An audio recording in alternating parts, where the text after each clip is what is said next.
dragi prieteni ai televiziunii Suflet Românesc! Sunt Cristina Georgeta și ne aflăm la Centrul Cultural Tierra Tracia din Torrejon de Ardoz. Rămâneți alături de mine pentru că astăzi vorbim despre Ziua Națională a marelui sculptor Constantin Brâncuș. Măiastra și eterna reîntoarcere. Dragi prieteni, bine v-am găsit! Suntem în ziua de 19 februarie, o zi foarte importantă pentru România, pentru că este ziua în care s-a născut marele sculptor, marele pictor și marele fotograf Constantin Brâncuș. Și acum, astăzi vom vorbi câte puțin despre el, vom asculta opinii din partea domnului Antonio Calderón de Jesus, care este critic și analist de artă, și Felix Nicolau, mă scuzați, care este profesor la Universitatea Complutense din Madrid. Bine ați venit! Bine m-am găsit! În anul 1876, în ziua de 19 februarie, se năștea marele Constantin Brâncuș. Cine avea să se gândească că o să devină atât de important pentru lumea întreagă și că operele sale se vor vinde nu cu milioane, cu zeci și zeci de milioane de dolari. Inclusiv în ziua de astăzi, nu? Și pe măsură ce trece timpul, prețul crește. O valoare inestimabilă. Foarte important. Și ce păcat că poporul, sau mai degrabă politicienii noștri, nu l-au valorat așa cum merita, nu? Important este că rezistă operele lui și că nu se învechesc.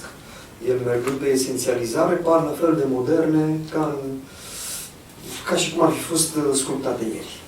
Constantin Brâncuș, un om umil, un om modest, a rămas umil și modest până în ziua când a murit. S-a născut la Hovița și a rămas un om de sat, un om al satului până în ziua morții. Mai târziu vom comenta unele aforisme lăsate de el, care eu cred că sunt foarte importante și în ziua de astăzi, în anul 2023.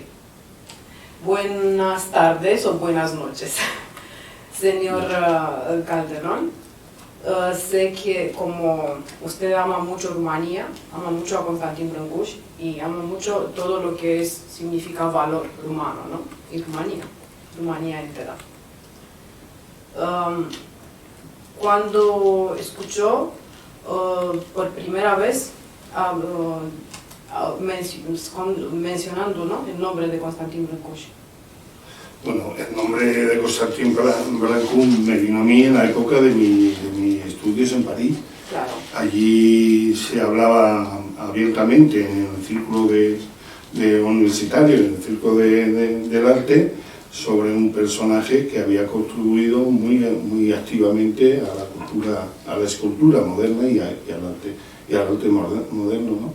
Y hacían siempre una mención muy segregada de su procedencia. Todos entendían que Brâncuș era un artista prácticamente francés, parisino, cosa que en el ambiente donde yo me desenvolvía, que era la mayoría gente del mundo del este, búlgaros y polacos, y algún que otro rumano, pues lo dejaban en duda continuamente. Pero él siempre reconoció sus orígenes, siempre. Sí, claro, y su obra así lo manifiesta. La obra, casi toda su obra está impregnada de una esencia rumana absolutamente. Claro que sí. Alături de alți artiști, Constantin Brâncuș a modificat gândirea plastică și a contribuit la transformarea sculpturii tradiționale în sculptura modernă. Este artistul care a asimilat în opera sa toată istoria sculpturii pe care a dominat-o și a depășit-o, potrivit a ceea ce a spus criticul de artă Mircea Deac în volumul Constantin Brâncuș. În 1951, cu 6 ani înainte să moară, Brâncuș a dorit să doneze statului român 230 de sculpturi, însă a fost refuzat pe motiv că operele sale nu au nicio valoare. Cum comentăm asta, Felix? Bueno, era momentul comunist, așa cum știm, comuniștii au încercat să dea jos coloana infinitului cu tractorul, numai că acea coloană are un miez de fier și nu au reușit, probabil că nici nu au insistat cu cu cerbicie, dar nu era o artă care să reflecte realismul socialist. Pentru că Brâncuș era deranjat când îi se spunea că arta lui este abstractă. El spunea nu, pentru că înăuntru este viață reală, deci este o operă realistă. Dar de aici și până la face junțiunea cu realismul socialist, care știm foarte bine din mozaicurile și din bazoreliefurile de pe clădirile din acea epocă, trebuia, nu, acel realist să reprezinte, cum se spune în artă, o figurativitate maximă. Adică figuri cu trăsături, cu ciocane, cu seceri, cu la muncă. Și ori Brâncuș sculpta de cu totul altă manieră și atunci evident că nu era înțeles. Nu era înțeles și apreciat de comuniști. Exact. Trebuie să menționăm că Gheorghe Gheorghiu Dej era liderul Partidului Comunist la acea vreme și că a spus că operele lui Brâncuș nu ajută cu nimic la edificarea socialismului în România. Evident. Evident. De altfel, realismul socialist a continuat în Rusia sovietică până târziu. Și acum există pictură de realism socialist, care este aproape ca o fotografie, cu desen bine conturat, cu totul. Ceea ce nu practica Brâncuș. Exact. După acest refuz, Brâncuș și-a donat operele Franței. Pentru că statul francez nu putea accepta donații de la cetățeni străini, atunci Constantin Brâncuș a devenit cetățean francez pentru a putea finaliza donația. Foarte târziu, după aproape o viață pe a fost constrâns de împrejurări. Como comenta usted, señor Calderón, que Constantin Brâncuș fue como no obligado, pero tenía que pasarse a la nacionalidad francesa, aunque no quería renunciar a la nacionalidad rumana, de ninguna manera. Pero para poder dejar sus obras al Estado francés, porque el Estado rumano... Sí, no hubo unos movimientos muy falsos en contra de permitir que Constantin Brâncuș cediera su patrimonio, como era su deseo, a la nación rumana, y a raíz de su intervención en toda la operación que hizo en Trujillo con sus obras prioritarias y tal, ahí él ya iba dándole vueltas a la cabeza de la posibilidad de que esas obras permanecieran, su trabajo, su taller en sí permanecieran a un espacio de Rumanía, ¿no? En este caso coligado con el gobierno. Pero ahí hubo una maniobra de actitudes de ciertos elementos que provocaron cierto malestar, incluso un malestar que le llevó a estar en un periodo de enfermedad. Cuando él propuso esa idea, pues esto se lo propuso directamente al gobierno comunista, que era el que podía decidir abiertamente que sus obras fueran mantenidas en el Estado rumano, pero ellos decidieron más liberalmente, para no comprometerse en ese tipo de decisión, porque sería contradictoria con los principios comunistas, a que fueran ciertas partes intelectuales de Rumanía que ejercían como controladores de la cultura rumana, a que fueran ellos los que decidieran si ese patrimonio tenía suficiente valía, tenía suficiente consistencia para mantenerla en Rumanía. Y ahí hubo, en este caso, no todos, pero sí hubo dos elementos cruciales de importantes que decidieron que el valor de la obra rumana, la obra de Constantin Brâncuș no merecía la pena, no tenía valor suficiente para ser adquirida o ser admitida por el gobierno rumano en este caso. Eso a él le vino muy mal, le vino fatal, le vino muy mal. Ya había, por parte del gobierno francés, anterior había una intentona de nacionalidad, como pasa siempre con los franceses. Los franceses, cuando encuentran algo que es muy útil para su sociedad, lo hacen suyo. Y ya de hecho, Constantin Brâncuș, cuando salía al exterior, cuando iba a las representaciones exterior, en este caso a Estados Unidos o Australia, o otros países donde su obra ya tenía tenía presencia, iba en el nombre de Francia, no iba en el nombre Claro, de lo hacen Rumanía. suyo los franceses Los porque franceses. también le dieron a Constantin Brâncuș el apoyo necesario. Sí, claro. Y entonces- todo el esquema de divulgación y de presencia exterior de su obra de Brâncuș era en el nombre de la representación de Rumanía. Pero en este caso, ante esa negativa, lo que él siempre se retenía a la propuesta que le había dado el gobierno rumano de admitir la nacionalidad y para que ese patrimonio, en este caso el taller, que era la parte fundamental, se quedara escrito dentro de la propiedad del gobierno francés. Al final, con esta negativa absurda y tan discriminadora por no reconocer el valor de la obra, cuando ya en el mundo la obra de Constantin Brâncuș estaba muy reconocida. Yo no entiendo cómo ciertos elementos de Rumanía no habían observado que Constantin Brâncuș ya tenía un nombre, ya era conocido en muchos campos de presencia de su obra, era ya bastante conocida. El hecho que ya a última hora no quedó más remedio que admitir la nacionalidad, porque si no eso sería un caos, y decidió todo su patrimonio me refiero al taller en general, todo lo que tenía, ¿no?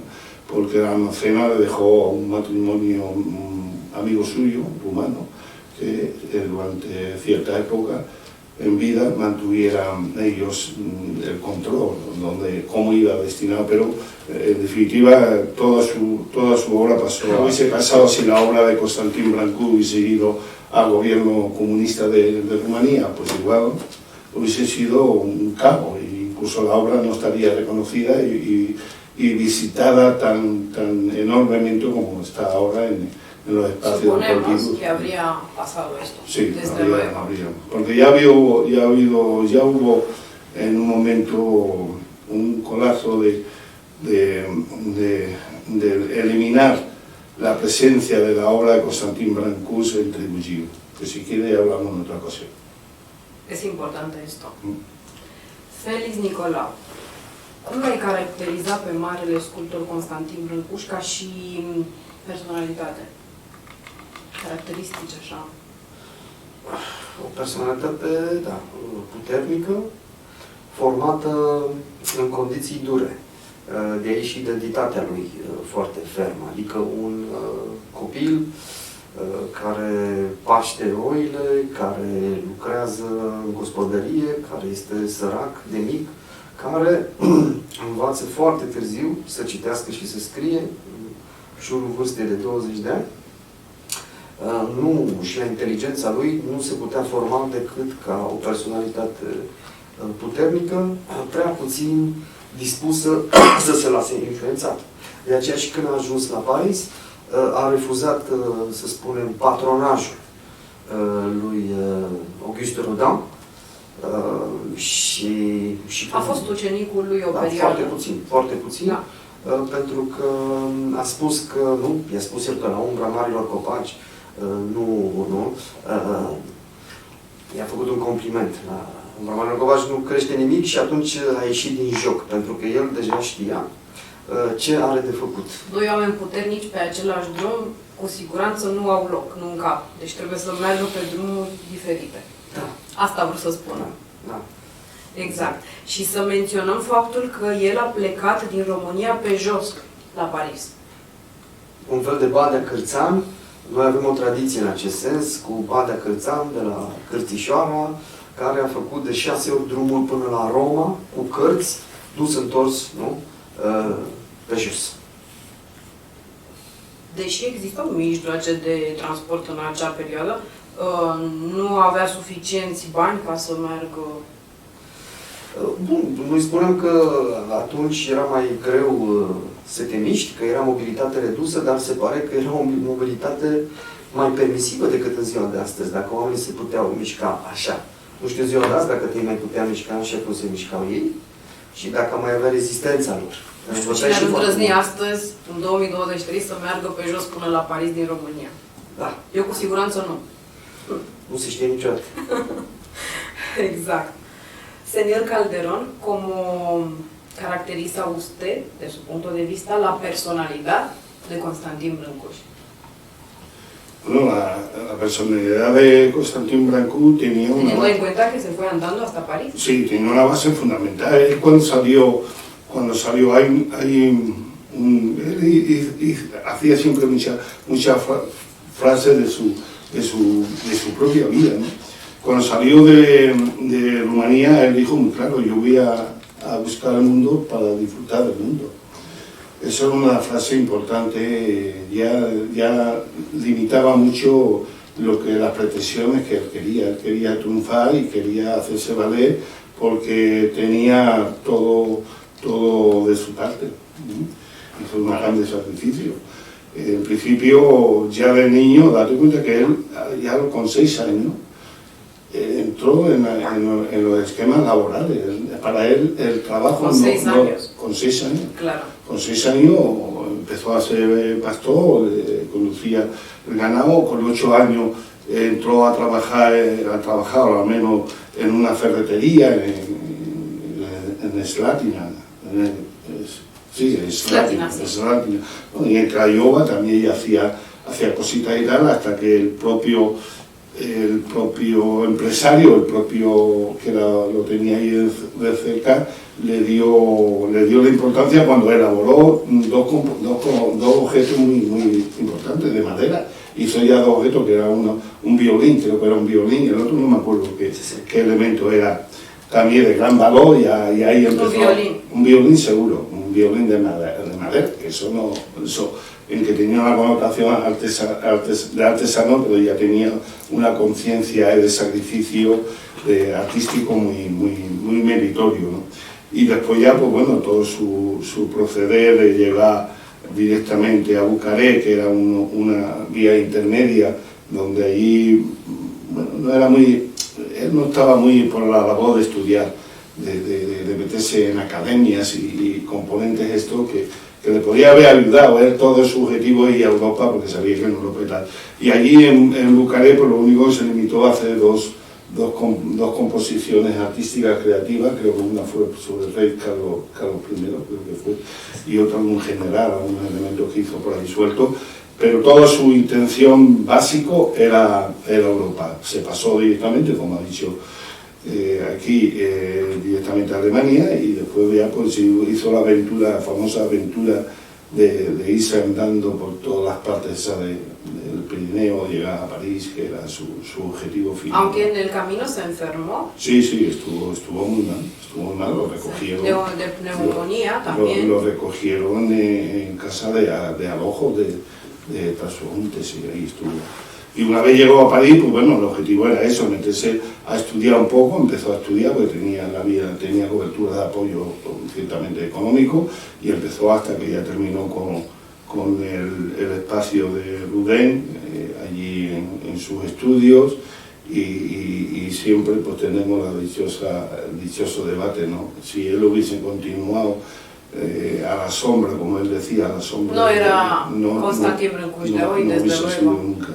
Claro. Pero es verdad que él ya tenía, cuando entró en el taller, él ya iba con otra visión distinta, ¿eh? O sea que no es que él quería meterse en la dinámica constructiva de la creación que tenía, el esquema que tenía Rudé, sino que ya él por su cuenta ya empezaba a hacer cosas diferentes. Yo creo que desde pequeñito, como empezó tan temprano, con 6 años, era ya un niño maduro. No se rindió, según las circunstancias de aquella época. Era muy sacrificado, él en definitivo tenía las cosas claras. Él quería ser, por encima de todo, artista, y para conseguir esos objetivos tuvo que luchar mucho, incluso quemar muchas relaciones de amistades, y bueno, y por otro lado, porque tuvo la visión, como tenía de muy pequeño, de observar todo lo que se movía alrededor de él.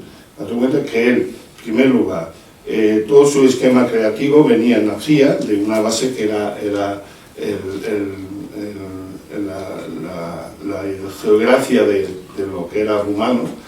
Él tenía todo, se fijaba mucho en la historia, en el pasado de lo que había sido Rumanía, y él, en su esquema creativo tenía esa base, pero también tenía otros conceptos de conocer otras posibilidades, tendencias de otras civilizaciones, como era Latinoamérica o como era elementos de la India, todo eso lo iba asimilando y lo iba haciendo suyo. Y su obra tenía esos esquemas muy apropiados. Es verdad que la esencia, en cierta manera, era rumana, pero tenía toda esa capacidad de observación que en aquellas circunstancias se estaba dando con otros mucho más artistas, ¿no? O sea que, por un lado, era un visionista enormemente de lo que era el futuro, y su obra llegó a tener una Tenía visión visión, total, desde luego, ¿no? hacia un futuro muy apartado, porque parece que adivinaba en aquella época de lo que va a pasar hoy, de lo que va a pasar en el futuro. Yo creo que la experiencia, la vivencia de un hombre luchador le daba a tener la visión, o la inteligencia, le y- daba la sabiduría, ¿no? Claro, sí. De estimar o de... Sí, de sacar. ¿no? de sacar Por eso algunos aforismos que él dejó dicen: când ai început, când ai încetat să mai fii copil, ai murit de mult. Cuando ya empezamos a dejar de ser niños, ya estamos muertos. Es todo muy real, ¿no? Nu putem să-L ajungem niciodată pe Dumnezeu, însă curajul de a călători spre El rămâne important. Nunca podemos alcanzar a Dios, pero el atrevimiento de viajar hacia Él se queda lo más importante. Sí, Tenía una visión. Era muy reflexivo en dar clave de lo que esperaba y quería en la vida. Y era un hombre muy... A ver, era ortodoxo, pero era muy creyente. Muy Sí. creyente. Ponía a Dios antes de todo. Bueno, él tenía una relación estrecha con la Iglesia ortodoxa, y sobre todo la Iglesia ortodoxa que estaba en París, donde él todos los domingos la visitaba con los uniformes rumanos y con disponibilidad de participar en los coros de canto de expresión rumano. Pero cuando volvía a su taller ya era otra cosa. Él creó su propia imagen como un poco aldeano, ¿no? Esa idea de ser aldeano rumano era muy atractivo para mucha gente. Es verdad que tenía un poder magnético. A todos los rumanos que por ahí se activaban o funcionaban alrededor de París, que había muchos y muy buenos, pues todo él, los domingos y días normales, los tenía ahí presente total. Pero también tenía presente alrededor de él grandes artistas conocidos internacionalmente. Los tenía Claro. ahí, eran amigos suyos. Además, no Fue solo amigo amigos, de eran los más colaboradores. grandes, sí. Totalmente. Să vezi până departe este una, să mergi departe este alta. Alt aforism al lui spune: când am plecat de aici, v-am lăsat săraci și proști. Când am revenit, v-am regăsit și mai săraci și mai proști. Cum comentezi asta, Felix? Se adresa poporului român. Bun, prost are o etimologie slavă și înseamnă sărac. Prost însemna exact Săracul lucrul Duhul ăsta. nu se referea săraci economic. Da, bine, avea și brâncul supărările lui, dar și-a etalat întotdeauna românismul, nu s-a sfiit cu el, deși intrase în compania unor artiști recunoscuți, nu s-a schimbat, chiar dacă nu a trăit el o viață de imitatio Christi, cum se spune, adică să fie un trăitor ortodox, totuși a fost acolo, a fost prezent, nu a renunțat la nimic, avea dimensiunea metafizică românească și revin exact ce a spus și Calderon, adică el avea o viziune artistică extraordinar de largă și adâncă în timp, dar în același timp a știut să scoată românismul. Până la urmă asta înseamnă a fi român, a fi spaniol, a fi nu știu, a-ți cunoaște esențele. Dacă doar stăpânești o limbă și nu știi mare lucru despre identitatea și despre esența culturii tale, nu poți să zici că ești ceva. un anumit, nu? Ai o anumită identitate. Ești și tu un cetățean acolo. Ori Brâncuș nu a devenit cetățean. Și este foarte interesant că și în ziua de astăzi, când se duc să viziteze atelierul lui expus, se duce toată lumea acolo cu mult interes. Și astăzi este parcă și mai uimitor să te duci și să vezi în mijlocul Parisului acel atelier rustic în care el trăia și în care îl mai vizitau vedete, să spunem așa, ale timpului, și mai venea cineva pe acolo și găseau câte o damă celebră dând cu mătura prin atelier. Da? El a știut să-și creeze... Îl vizitau da. Și multe femei. Da, și a știut să-și creeze... care a avut succes. Și nu s-a modificat. Asta de vedere.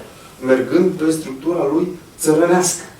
Asta este remarcat. Probabil asta fascina la acea vreme, nu? Da, fascina și fascinează și acum. Doar că el a știut mai mult decât să-și pună un costum național sau o ie. S-a dus mai adânc și a creat întregul mediu înconjurător și oricine venea trebuia să intre în acel rol. Adică el nu se schimba pentru nimeni.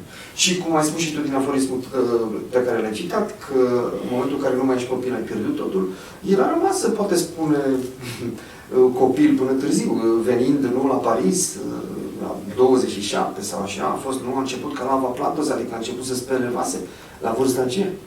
Deci, și el s-a integrat destul de târziu, adică nu a ajuns la 15 ani la Paris și a început acolo. Exact. Un drum cu sacrificiu, nu? Da, și destul de întârziat uneori, sigur că da. Alt aforism care mi-a atras atenția spune: trupul omenesc este frumos doar în măsura în care oglindește sufletul. Și asta se vede și în arta lui. Și că menționai înainte și de anumite doamne care vizitau atelierul lui Constantin Brâncuș, o doamnă foarte iubită și importantă a României, Maria Tănase. Trebuie să menționăm că au avut o frumoasă poveste de dragoste. Dar s-a terminat. Nu au ajuns să se căsătorească și el și-a dorit, din ce am citit, și-a dorit ca Maria Tănase la vremea aia în Paris cânta la acele cârciumi din acea vreme, nu? Și și-a dorit ca ea să avanseze, să nu mai fie cântăreața aia de cârcium, să devină altceva. Exact, exact. Merita. Avea mare talent. Și atunci a avut multe povești de dragoste cu multe doamne, nu numai românce, sigur, și sigur. care au devenit muze. Muze, nu? Adormentadas, muze dormind. Exact. L-au inspirat în operele sale. Sigur, sigur. Da. Ia spune-mi, Felix, în ce măsură studenții spanioli sunt interesați de Constantin Brâncuș? Eu cred că orice student, nu numai studentul spaniol, acum vorbim că sigur. Lucrez cu ei și... Sigur. Orice student, chiar lipsit de o educație artistică, devine interesat în momentul în care spui ce prețuri au sculpturile lui. Și atunci, dintr-o dată... Le atrage sigur, spun, domnule, acele milioane, nu? Spun cu care omul ăsta înseamnă că nu este apreciat, a avut succes. Știm că nu trăim într-un fetiș al succesului. Și exact, exact. Și vor să știe care a fost drumul, nu? Exact. Exact. Care l-au dus la acel succes. Exact. Eu când expun la cursuri imagini de Brâncuș, sculpturi și așa mai departe, știu cu cine lucrez și atunci, dacă este vorba de oameni, cum am zis, care nu provin de la arte sau nu știu cum, trec întotdeauna și prețul de licitație. Și atunci le stârnesc curiozitatea. Exact. Wow, 50 de milioane de euro. Wow! Și îmi pun întrebări. Uite că menționez asta de licitație. În 2012 la New York, în cadrul licitației de artă, de acolo, lucrarea Prometeu a lui Constantin Brâncuș s-a vândut cu suma de 12.682.500 de dolari. Da, da, da. Și în 2017, tot la New York, în cadrul altei licitații de artă, lucrarea La Musée Endormi a fost vândută cu 57 milioane milioane de dolari. de dolari. Da. Și în 2018, tot la New York, în cadrul altei licitații, cred că asta a fost printre cele mai scumpe. S-a numit la Jean Phil Sophistiqué, 71 de milioane de dolari. Chiar de tine în camera, nu? No, yo quiero decir que en ese periodo la obra suya, el valor está muy justificado, no hay duda, sí que fue el gran genio de la escultura moderna, pero también hubo un periodo cuando él intentó promocionar su obra. Bueno, en primer lugar tuvo un personaje que fue clave para Marcel Duchamp, ¿no? Fue clave para la presencia a nivel de reconocimiento mundial de su obra. Aparte de ser amigo, era el asesor que le manejaba toda la obra y tal.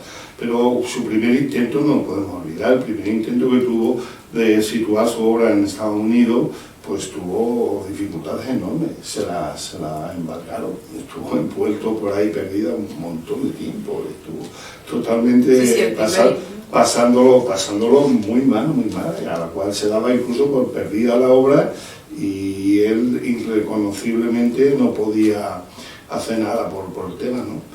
Pero es verdad que su obra, en su trayectoria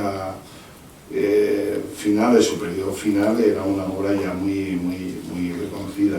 Y después en la actualidad, claro que sí, es uno de los escultores posiblemente dentro de subasta, en las subastas actuales, de lo más valorados, ¿no?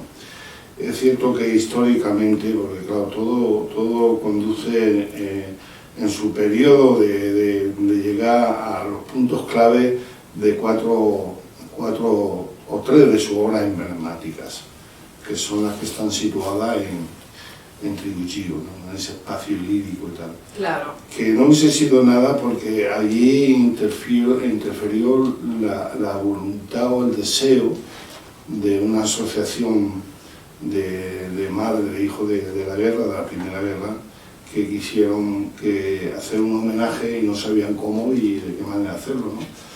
Y en contra de la voluntad de todos los políticos de turno y de todas las personalidades, sobre todo de género hombre, que no estaban por la labor de que ahí se hiciera ese tipo de homenaje, y él cedió y él tuvo la visión de permitir o de ofrecerse a que eso fuera posible, y también la gran promotora, la gran ideóloga de que en Tribucillo contaran con obra de Constantin Braccu fuera. Y él fue esa opción que le dieron y creó eso, que ya él venía trabajando, lo tenía en su taller en París, hizo sus modificaciones, pero llevándolo allí le dieron todas las posibles ventajas y apoyo que eran necesarios para crear esa gran referencia de esas obras tan monumentales y tan expresivas del mundo, ¿no? Que tenía, es verdad que en el principio tenía una connotación, y sigue siendo, tenía una connotación básica religiosa, ¿no? Que era un poco homenaje a los muertos de la guerra y claro, cumplir con la función de nacer, de lo que era la tierra, conexionar con el infinito, ¿no? Claro que sí. Ahí, y todo el resto de obra tenía esa función. Esas obras fueron lo que apuntaló la referencia de lo que después fue desarrollando grandes obras, pero también, aparte de esa obra ya definida por la magnitud, por la capacidad de volumen y todo esto, tenía obras convencionales muy interesantes, ¿no? Sobre todo siempre relacionadas con el mundo del vuelo, de las aves, ¿no? Él quería siempre abrirse arriba, ¿no? Al cielo, al mundo, al infinito, ¿no? Sí. Y de ahí creó grandes obras muy significativas, que hoy le llamamos la obra del pájaro, pero era la obra del vuelo. Y también tuvo obras muy arraigadas al mundo feminismo, al mundo de la mujer, obras claro, que le dieron mucho prestigio en ese campo creativo. Señor Antonio, ¿tiene usted una obra favorita? Yo creo que las tres obras, la definición del núcleo central de Tribu Gio son fundamentales. Cualquiera que tenga necesidad ya no por cuestiones espirituales, no se trata de eso, se trata de valor técnico y de visión de lo que es una gran obra como referencia a muchos conceptos de la modernidad. Esas tres obras son maravillosas, además son deseosas de visitar por cualquiera que quiera. No hay obras monumentales tan significativas, de las que yo conozco y las que se dan a conocer, tan significativas como esa composición que hay en Tribu Gio. Es verdad, es importante. Mira, hay una anécdota curiosa que le hemos hablado antes. El sistema comunista en esa parte, como no le iba ni le venía esa historia, pues como no le daba importancia, porque esto era una cosa precisamente por una asociación que no tenía repercusión cultural, y ante la negativa después de todo de la propia estructura intelectual, entre comillas, que definió que su obra no era importante para Rumanía, pues hubo un conacto de eliminar la obra de Constantin Brâncu del propio Tribu Gio, eliminarla, quitarla y meterla en un almacén que vete a saber cuál hubiese sido el objetivo final, destruirla total, por supuesto, pero era... Qué bien que no lo insinuación, lograron, ¿no? no, porque hubo una insinuación internacional por parte de los americanos, que en ese aspecto él ya tenía reconocimiento en Norteamérica, y se dieron cuenta, o al menos le llegó la noticia de que se iba a proceder a la eliminación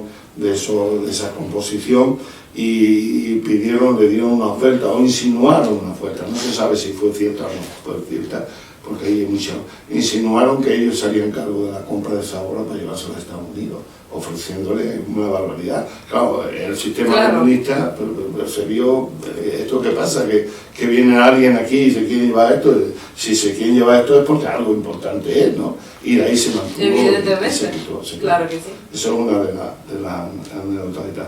Pero volviendo a lo demás, la obra de Constantin Brâncu hoy en la actualidad es una obra reconocida mundialmente y admirada cada día más. Ciertamente lo que pasa es que como ahora más mismo, valor con el paso del tiempo. Sí, ahora mismo en Rumanía tienen una base de información enorme. Todo el mundo habla sobre Brâncu, todo el mundo le interesa Brâncu y tal, pero para llegar a esto ha habido momentos muy raros, ¿no? La prueba evidente es que nunca se ha puesto, incluso en periodo de la democracia actual, los políticos actuales no han sabido responder a crear y a conseguir que la obra de Constantin Brâncu en cierta manera tuviera presencia directa ya en Rumanía, que debía ser. Hay un conato de intención, de reflexión sobre el propio gobierno francés, que en un momento alguien le insinuó, oye, ¿por qué no retorna esa obra a la propiedad legítima que era el país rumano? ¿Por qué no retorna? O hay un acuerdo, se hace un acuerdo para que esas obras y tal. Y entonces el gobierno francés estaba abierto a ello. Incluso se hablaba de X millones, pero claro, el gobierno rumano no se ponían de acuerdo, pero no se ponían de acuerdo porque hay tres esquemas que poseen obras de Constantin Brâncu, que no se ponía, no sabía cuál era el punto donde se podría poner definitivamente. Me refiero, por un lado, Craiova, que el Museo de Craiova tiene mucha obra y muy buena, creo que es de las mejores de las obras que tiene Constantin Brâncu. Por otro lado estaba Tribu Gio y por otro lado estaba Bucarest. Ninguno de los tres espacios se ponían de acuerdo para mantener un único museo que representara la obra que se le estaba ofreciendo esto. Y el propio mercado internacional, que hubo un periodo que cedió la obra de venta porque había unas pequeñas saturaciones en esos mercados, ofrecieron obras al gobierno rumano privado, en precio muy asequible para comprar, pero nunca se han puesto de acuerdo. Y actualmente no se pondrá. Actualmente no es se una pondrá. pena. Es una pena esto. Sí. Mira, se han puesto de acuerdo los americanos, se han puesto de acuerdo los franceses y los rumanos. Hay mucho por hablar ahí, ¿no? Esperemos que un día se consiga. Ahora hay un evento muy apropiado, muy interesante, con motivo de Timisoara Ciudad Cultural 2023. Ahí se va a presentar una exposición, creo que exclusiva, casi de lo mejor que va a haber, que se ha hecho en estos últimos tiempos, creo que a partir de septiembre. Ahí se verán grandes obras de Constantin Brâncuș. Ahí el público rumano y el público europeo tendrá opción a visitar y a proponer, a conocer la obra más directamente de Constantin Brâncuș. Muy interesante para los romanos. Yo animo a todo el mundo que vaya a visitarlo. Muy bien, muy bien. Felix, după cum tocmai a menționat domnul Calderon, Constantin Brâncuș a ales un oraș care să-i poarte veșnic operele sculptate, acela este Târgu Jiu. Ce ar fi fost Târgu Jiu fără Constantin Brâncuș? Da. Cât a însemnat faptul că a donat pentru orașul Târgu Jiu? Cred că a însemnat foarte mult. Clar, l-a pus pe hartă. Nu? Toată lumea vine acolo, nu numai români, vin străini. Ne putem da seama ce ar fi însemnat să fie acceptat statul comunist, acele sculpturi despre care vorbeam anterior. Ce centru de pelerinaj artistic și turistic nu? Ar fi devenit acest spațiu. Nu? Și da, acolo ne-am mai vorbit de faptul că sculpturile lui Brâncuș au o calitate. Sunt și frumoase. Pentru că multă artă contemporană, acum când te duci undeva, în general, la aceste vernisaje, trebuie să fie și artistul de față ca să-ți explice ce vrut să spună. Că nu înțelege mare lucru. Nu înțelegi și nu te încântă. Nu te încântă. Și atunci... Coincid cu tine în ceea ce spui. Dar la Brâncuș nu e cazul. Când pui pe masă o sculptură de Brâncuș, el și avea această, nu? Pentru că foarte multe din acele linii ale lui există deja. Sunt sculpturi preistorice care sunt la fel de dinamice și de esențializate. Dar Brâncuș avea această pasiune a șlefuirii, a scoaterii pielii, de aceea și a început să facă fotografie, pentru că la un moment dat un fotograf angajat ca să nu lucească, pentru că el făcea acele versiuni care treceau de la calcar, la bronz, la marmură, și atunci Brâncuș s-a uitat și nu ieșea acel luciu la care îl mucise. Și fotografii a spus că el dă cu praf ca să nu lucească bronzul, și atunci Brâncuș s-a apucat el însuși de fotografii și ulterior s-a împrietenit cu Man Ray și a început să nu știu cum. Așa că aici este... Adică toată lumea înțelege ceea ce vrea ce a vrut să spună Brâncuș în operele sale. Dar nici nu trebuie să înțelegi. De exemplu, câtă lume știe că la acea coloană infinitului, acele segmente sunt, de fapt, artefacte funerare care se pun la capătul morților. Știm că acel complex și coloana infinitului este dedicată morților. Un omagiu pentru... Dar câtă lume știe sacrificați din război, sigur. Dar nu trebuie să știi. Pentru că oricum pentru că îți place. Exact. Că îți place. Exact. Exact. Sunt de acord cu tine. O singură operă dar o operă puțin mai, să spunem, mai puțin așa plăcută la prima vedere este acea Echithera, acea nouă vrăjitoare a lui, care este puțin mai codată în sensul de contemporaneitate. Dar în rest, toate celelalte sunt o minunăție. Exact. Exact. Eu cred, ca opinie, că orașul Târgu Jiu ar trebui promovat mai mult decât se face. Nu știu, este așa o opinie pe final, pentru că trebuie să ne luăm rămas bun de la telespectatori. Eu sper că le-a plăcut, sper că v-a plăcut dezbaterea noastră. A fost așa, cu puține stângăcii, nu contează. Nu ne-a plăcut, mai ales că mai moderat. Și nu ne-am pregătit foarte, foarte bine, nu foarte mult. Dar sper că v-a plăcut, sper că ați rămas alături de noi până la final, sper că nu v-am plictisit și pe data viitoare. La revedere!